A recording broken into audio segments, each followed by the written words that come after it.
What's up, guys, and welcome to another Take a Peek episode, where this week we are going to open the box and take a peek at XCOM Enemy Within. I'm already pretty late in the game and probably about halfway through this mission. These missions can be a little bit long, so I'm just going to show you right off the bat what some of the combat looks like in this game. You're going to use ice, a sniper. I'm going to take out that chrysalid over there. Boom. So XCOM Enemy Within is an expansion pack for XCOM Enemy Unknown. It's basically the same game, it just adds more content. So it's a turn-based strategy game that is based somewhere in the future, but also close enough in the past, or the technology is close enough to recent times to be believable. So we have another chrysalid hiding over there. Go ahead and take a pot shot at him with Tectonic. Beautiful. Another easy kill. Now mind you, chrysalids are very scary. I'm just very late in the game where chrysalids are not quite so scary. You're good to go. Move. This is a Terra mission. Terra missions are where the alien invaders that are attacking Earth are attacking civilians directly. So you can see all these little civilians that are out here and the little circles around them. If I move within the circle, the civilian's saved, the little green thing up there, and it goes back to the aircraft back here. To get out of there, I guess I'm just gonna have to charge you forward. Stepping on. Okay. Nice. Okay. The premise of XCOM Enemy Unknown is, as I mentioned, aliens are attacking Earth. Ah, frick. I got a whole bunch of aliens all at once. That's not good. It's up to the XCOM squad, an elite troop of soldiers, to push back these aliens in strategic locations and help win the war for humanity, to stop the aliens from taking over planet Earth. That's much easier said than done. This is on Impossible Iron Man right now, for those of you that are familiar with XCOM. That's the difficulty I am playing on right now. Alright, so now the aliens get to move. Their turn. Okay, so someone back there shot that civilian. This chrysalid is going to infect this civilian. Chrysalids are particularly nasty as they turn humans into zombies upon killing them. Floaters can fly away. That's what those guys with jetpacks are. And they can, you know, fly all the way over there, for example. They cover terrain very well. They definitely cover that terrain. And there goes another civilian. That's okay. Civilians are fairly expendable. Alright, can you take him out in one go? That'd be awesome. Nice. There goes a floater, which means my sniper is still perfectly good to go. Snipers are probably the most powerful class in the game. Let's take that 98% chance to blow him away. Bye-bye. Wow, 98% chance miss. That does actually happen in this game sometimes. It's really quite frustrating. That's okay. Everything is done on a percentage-based system. So there's a percentage chance you're going to succeed, a percentage chance you're going to fail, and that percentage is often based off of the stats of each individual soldier. I'm not going to get too much into this. It can get a little bit complicated, but to keep it short, the abilities is promotions. As your soldiers kill more, they unlock these abilities that they can select. Anything from getting extra defense to special attacking abilities to rockets. They also have these special bonuses which can be applied to them during the battle. This is both in Enemy Unknown and Enemy Within, but Combat Pheromones is new to Enemy Within, and it comes from biologically enhanced soldiers. Now you can biologically enhance them, or you can turn them into robots, both of which are very powerful. And then they also get items you can put on your guys, so special scopes for aiming, grenades, these combat stims. All of those are items that you can just put on your soldiers, and they'll perform better because of it. See, you can see. Which one can you see? That chrysalid and that dude. And you can see that dude and the chrysalid. Okay, I'm gonna put you into Overwatch. Now this is kind of a special tactics thing. Overwatching Emma Brown. And then with Naomi Shazad, I'm going to use her special ability Flush on this floater over here. So you can see this floater is behind cover, and the full shield means he's completely concealed. You can't see any part of him. Whereas these half shields you see over here, it's half cover, low cover is what it's officially called, and provides less defense as part of you is still exposed. Flush forces the target to move to a new position, so it'll force him to leave cover, and when he moves, the Overwatch I have over here with Emma Brown will go off, and she'll get a pot shot at this guy as he tries to escape. So let's watch this in action. Flush is going to go off, and Flush hit. So because Flush hit, it did enough damage to kill the floater. On tougher enemies, that would not always be the case. So this Overwatch is now purely defensive. Eric Nilsson, why don't you take a shot? 90% chance to take him out. Well done. Well shot, sir. Like I mentioned earlier, chrysalids are particularly nasty creatures. You don't want to go up against a chrysalid unarmed or unready. As you wish. Move you over here, Mr. Zhang. And Roger that. you get ready just in case. Okay, so this is what the chrysalid does. He brings these zombies back to life.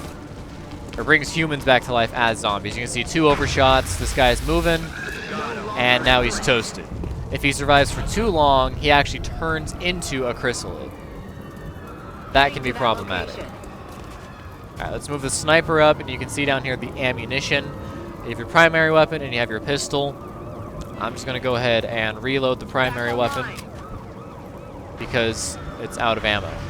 Whereas I'm at half ammo on this gun. Headed there now. Go ahead and move up. Still see nothing. Take an Overwatch. Continue to move up. Take another Overwatch. That's affirmative. This game is very mean, it's very brutal, and you have to be very careful with every movement. I like to compare the difficulty of this game to that of Dark Souls. Once you have figured out what you need to do, it's not that hard of a game. But until you figure out all the different strategies that you need, this game is immensely difficult. And the early game in particular is brutal when trying to create a solid foundation on which to build a game from. But those first couple early missions, if you get those out of the way, this game ends up being fairly easy once you get that strength and really figure out where you're going to take the game. So those of you that have not played XCOM before might think I'm being overly cautious, just inching forward.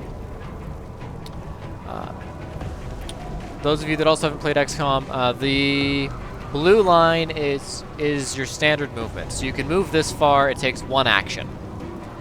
If you go beyond the blue line, it'll take 2 actions. It's called dashing. And you can go all the way up to the yellow line, which is double movement. Or running, I believe is what they call it.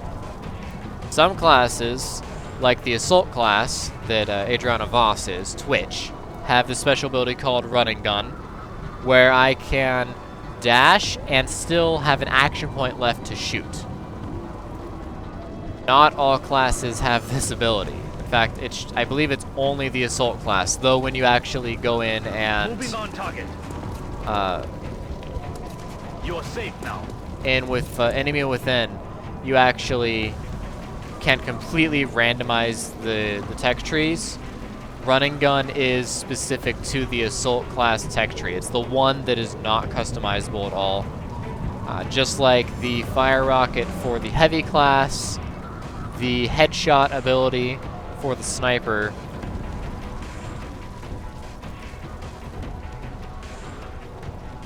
and there's also an assault class, or I have the assault class. Assault, heavy, sniper. There's a fourth class, and I can't remember what they're called right now. That's unfortunate. But I don't use that class at all, because I don't like it. Oh, wait, no, I do use the class. Support class, that's what it is. I love the support class. What am I talking about? They come with smoke grenades. So battle scanner is a special thing. Like I mentioned before, it's a special ability you can get. It's not an item, even though it's usable like an item. It's actually a special ability.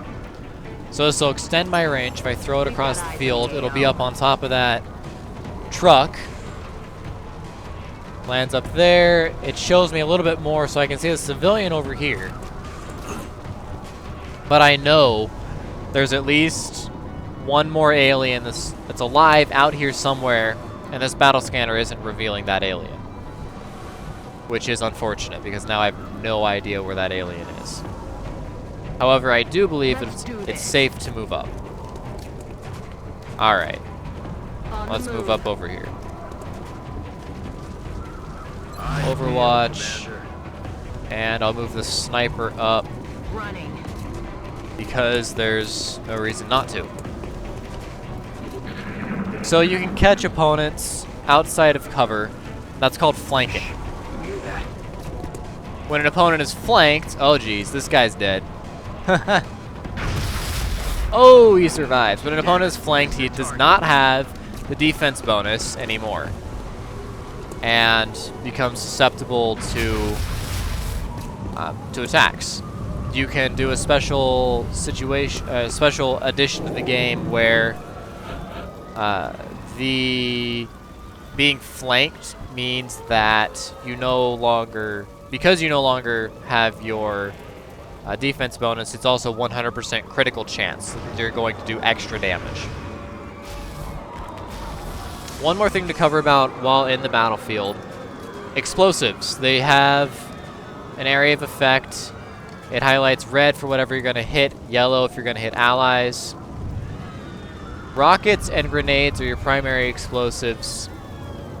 Rockets are obviously more powerful than grenades. When grenades hit cars, the cars will explode next turn. They catch fire and then they're on fire for one turn. Rockets, however, are very different. They blow up vehicles instantly. So we know there's a muton hiding back there, an alien hiding back there. That specific one's called a muton. So I can use this rocket, which is a special upgraded rocket that can bend around corners. You see how the trajectory bends around that corner? Like that. That's very special. It's a guided rocket, basically. The initial rocket is just a straight line standard rocket. So we're going to fire this special rocket. It'll do up to 9 damage. The guy only has 2 health. You can see the health above here in the bars. Each bar is 1 health. If you go down to 0, your soldiers get critically wounded, or they can just be outright killed, which is very, very bad for experienced soldiers. So let's finish off this muton and go talk about the other half of the XCOM game. You see tons of explosions, vehicles all over the place get destroyed, destructible terrain, poor result on the terror attack, but it was still a success, so there's nothing to worry about. This is actually your loading screen right here, flying to and from. And this is your world map. Quite literally your world map. I just hope the engineering crew can live up to the standards set by our troops after a mission like that. You can see some of my troops are very, very experienced at 26 missions, 54 kills. It's not a ton, but it's definitely good enough. After you do a mission, you go into your debrief, where you recover artifacts. You will always recover corpses of all sorts of different types. But if you do refrain from killing with explosives and destroying terrain, you also get these special weapon fragments from soldiers and alien alloys and Illyrium from alien ships, like drop pods, for example. So we deployed to the Brazil, successfully stopped the terror attack. This was a special mission. It was a council mission, which are they appear occasionally, and they're special missions that do not have a negative impact if you fail, other than if you fail, you probably lost your squad, and that's bad in of itself. Remember, we will be watching. By negative impact, I mean looking at the Situation Room, you can see these bars underneath the different nations across the different continents in the world.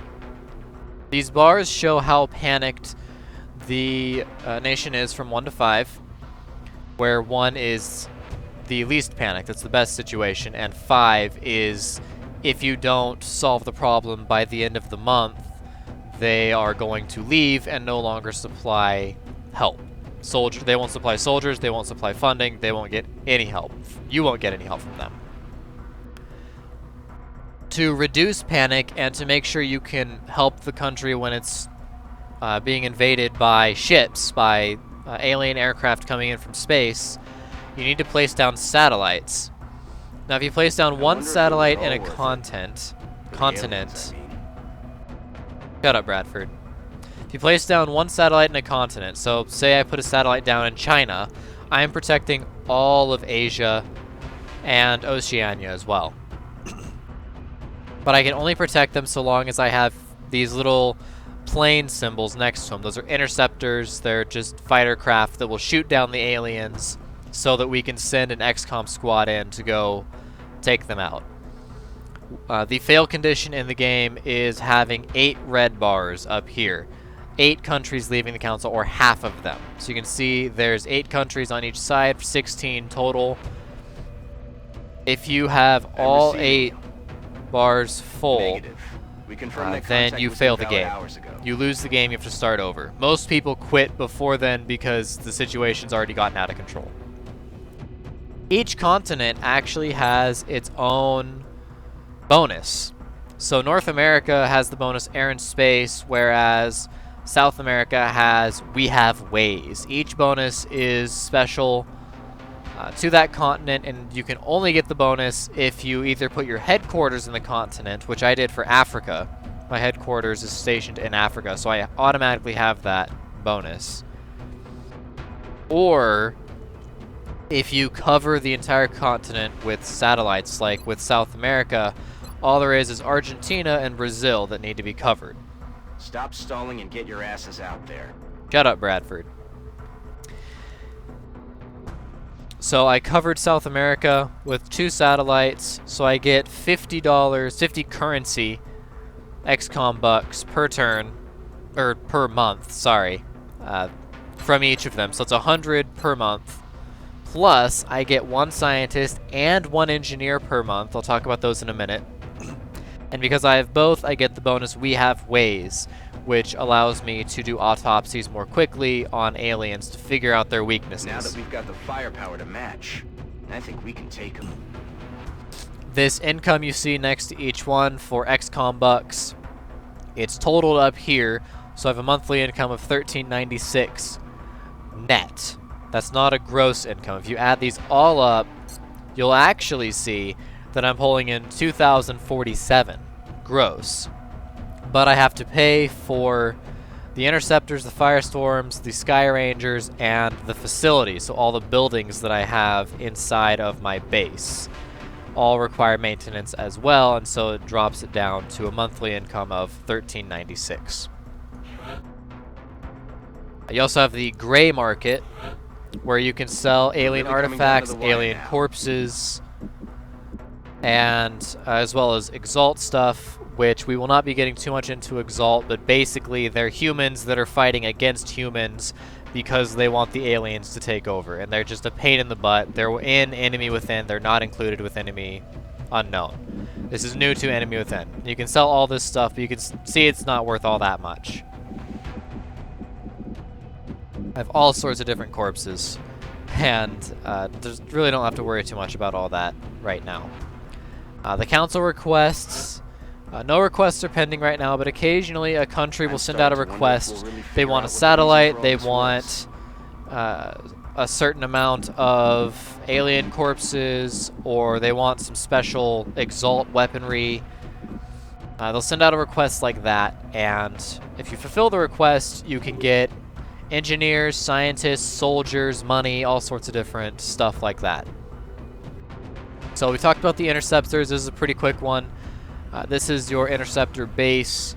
You can see there's two different types. There's this Firestorm as well as the standard human interceptor. The demons versus the ravens. They are all equipped with special weapons that I have built.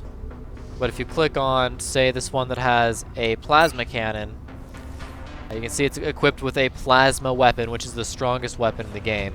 But you can change that. If I want it to be avalanche missile, which is the standard. There's also laser cannons, phoenix cannons, EMP cannons, and fusion lances. The plasma cannon technically does not do the most damage. That goes up to the fusion lance. That is a battleship class weapon, and it is extremely powerful with great accuracy, but it fires very, very slowly, so it's not useful against fast alien craft. However, it is very effective against their larger capital class ships. You can send one of these fighters equipped with a fusion lance and drop a capital ship very quickly. EMP cannons are about the same damage as the fusion lance, but the fusion lance does physical damage while the EMP just hits the systems, bringing it down while being able to maintain the least damage, which will give you the most reward in the end if you win. The fusion lance does have a chance to kill crew, so if you fight with a fusion lance, it actually makes the mission easier, potentially. Whereas the EMP cannon, it leaves the crew unharmed, but it also leaves the ship unharmed, so you have a greater reward with the EMP cannon. However, you notice the range is short. It puts your fighters at a greater risk, because it has to get right up next to the ship in order to do the damage. Still, it's worth it if you can pull it off. And actually, demons, ravens, I'm actually gonna turn the North American demon into with an EMP cannon. It takes 24 hours to equip it, so it's dangerous if you don't have enough fighters.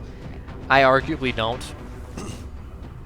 The ravens are not very effective later in the game like I am, but 3 of them should be able to do the job. You can only send 1 at a time, and each continent can only have 4 ships. Going over to the barracks, there's quite a bit to do in the barracks.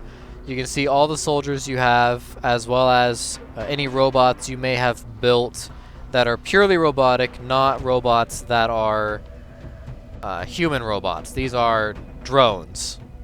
So if I look at the Lightning, you can see this is a drone that floats. This one is more of a tanky drone with a Gatling gun on it. And this is standard without the armor. The Lightning is definitely the best one with hovercraft technology. But these replace soldiers on the field, and they don't level up, they don't get anything special. They're just robotic drones that are very helpful in many situations. So you can see I have some wounded soldiers, soldiers that got hit in battle but did not go down. So that'd be Conti and King. King is a mech trooper, wounded for 5 days. That's what a robotic trooper looks like. They have this robotic body, basically. Their entire body is robotic. and then their head is not. Their head is still a human head. The robots get these mech suits. Supports a full-fledged grenade launcher, allowing deployment of grenades at extreme range. Firing indoors is pretty dangerous, but you can see the upgrades on the mech suits. There's 3 different types of mech suits: Mech 1, Mech 2, and Mech 3. With each upgrade, you can choose between two different items. So I chose the flamethrower, the grenade launcher, and the EMP cannon. You can also upgrade to choose a fist and a mine launcher, and I don't remember what the other one is. But you can put a fist, a giant fist, on your mech, so when it punches things, it punches it really hard. It also has a particle cannon or a railgun. The particle cannon, I believe, is better than the railgun. Yeah, a little bit better. And basically, this is what a full-on mech trooper looks like. They are very sturdy, great accuracy, and their willpower is nearly unmatched. They're not going to be demoralized by aliens very easily, either through the aliens' actions of trying to demoralize or watching comrades get hurt or go down. Mech troopers they're not upset very easily. You can also see I have soldiers in psionic testing to give them special psionic abilities, which turns their icon purple. The psionic abilities let the soldiers screw with alien mines, so you can destroy their mine, you can help your allies out, psi inspiration, you can create force fields, or you can even mind control at the highest levels. I have 3 soldiers in the genetic labs. That allows my soldiers to do like what you saw earlier with what Voss did, is cloak the mimetic skin. That is a genetic enhancement that makes them more powerful on the battlefield. They get all sorts of different abilities. If I look at gene mods, you can look through all these by buying the game on your own time. I'm not going to go through all of them. Mimetic skin was the one that turned Voss invisible, but she also has muscle fiber density, so she can basically jump over buildings if she wants to. It's pretty impressive. But you can only choose one of the 2. You can't have both. So I can't have a neural dampening brain modification and a neural feedback brain modification. It's one or the other. Similarly, I can't jump over buildings and heal over time. It's one or the other. Which is a good way of balancing out without making your soldiers stupidly powerful. Arguably, this already makes them stupidly powerful. For abilities, like I mentioned earlier, you get one of 2. So for example, I chose Damn Good Ground, which when she has a height advantage, she's higher up. She is better at aiming and has the defense bonus over Gunslinger, which is 2 extra damage with pistols. Or I chose Close and Personal over Executioner. But in order to be an assault class, she must have running gun. That is specific to her class. And same when you hit major, you get one specific, but this major is not specific to your class with the mods, with the special enhancements that I have in the game. Now these mods come with the game. You can choose at the very beginning. These are not special mods that I have installed. So it automatically gave me rapid reaction, which I don't care much about, but it's pretty good if you're overwatching a lot. It's fairly effective. I just don't use it. You can customize your soldiers, their voice, their race, head. You can customize their look. You're missing one here because she is actually a gene soldier that you can't customize that special thing on. Or maybe you just can't customize it. I don't know. Maybe it's for guys. Isn't it? Facial hair. You cannot give women facial hair. You can choose their language. Sí, comandante. Da, commandier. Robisze. Avanza la posizione. Jawohl, Commander. Oui, commandant. Solid copy. Those are all the supported languages. Typically they go with the country they're from, but if the game doesn't have what country they're from, the specific language from there, it just goes to English as a default.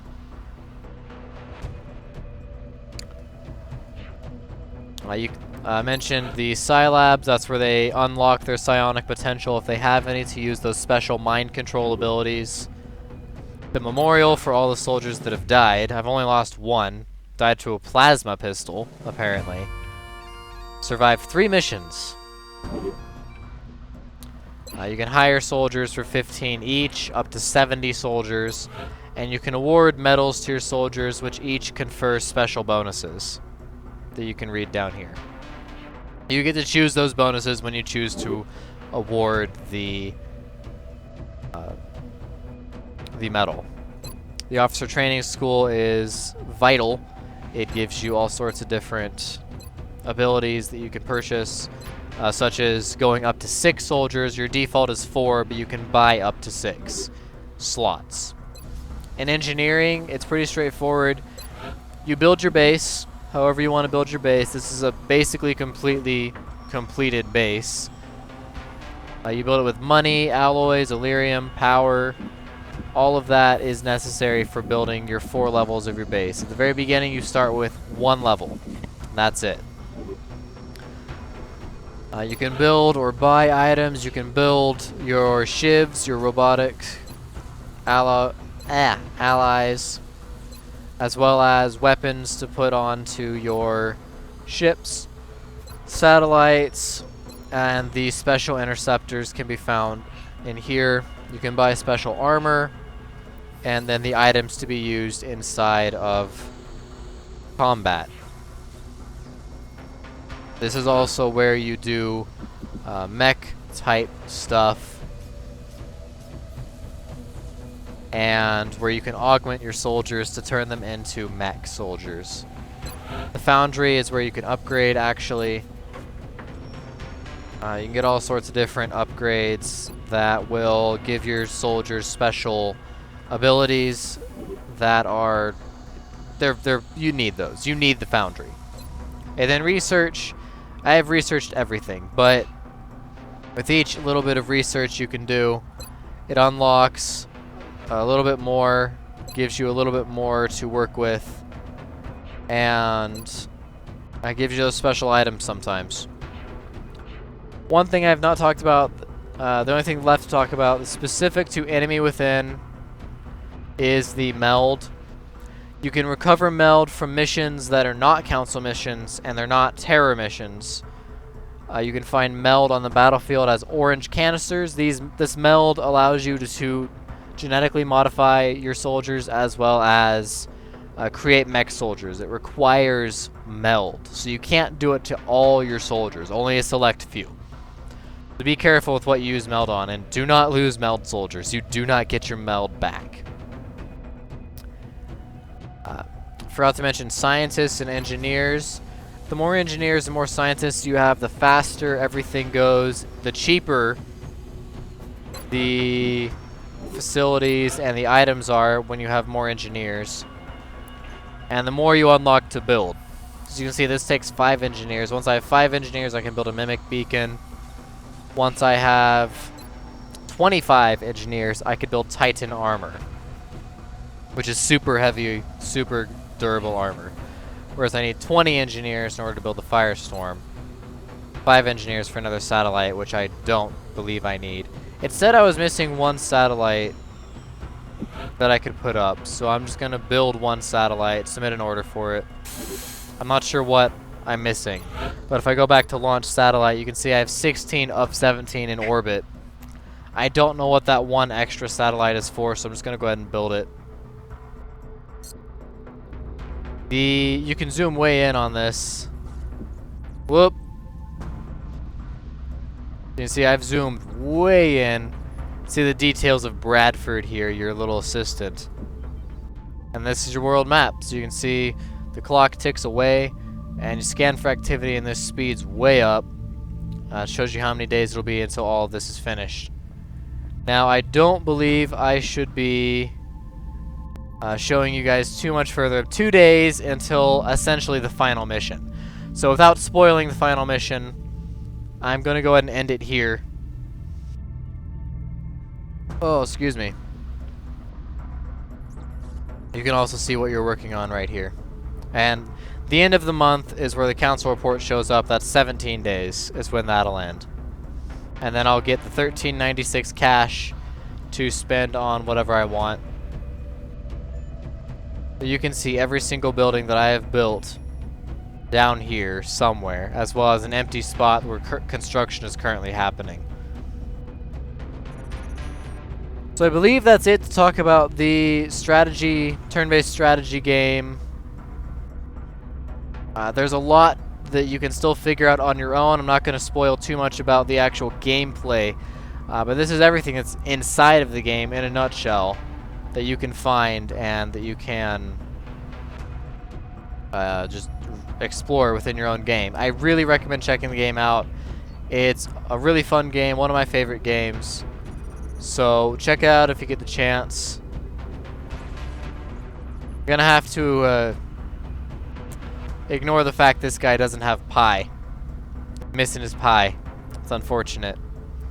But you can see the detail they really put into this game. You can see a picture back here of the XCOM ship. The biohazard, authorized personnel only. You know, that they really put a lot of detail into this game and a lot of effort into this game. It's really well balanced. I recommend definitely checking it out. Show you the difficulty. I guess this one's on classic. My bad, it's on classic Iron Man. On impossible, it gets a little bit more difficult. When you look to start a new game, you can choose your difficulties. And these are the special mods that I was talking about. So, as you select each one of these, it actually changes the game in some way that it says up at the top. The description says that. And some of these make the game a lot harder. Some of them make it just different. Itchy trigger tentacle. Upon being revealed, some aliens may attempt to shoot at soldiers instead of moving or going into Overwatch. That can make the game more difficult for sure. You also have your advanced options, which it does have a tutorial. I like the tutorial a lot. It does a good job. It also has the meld tutorial, which is also definitely helpful. The 2 DLCs, Progeny and Slingshot. Iron Man, so you have one save and that's it. You can't save scum. And reduced beginner voiceover, which means for advanced players you can get rid of a lot of that dialogue that otherwise would be played for newer players to explain more parts of the game. It has a multiplayer. I really don't care for it. I mean, it's okay, but it's not great. I didn't even make that, but whatever.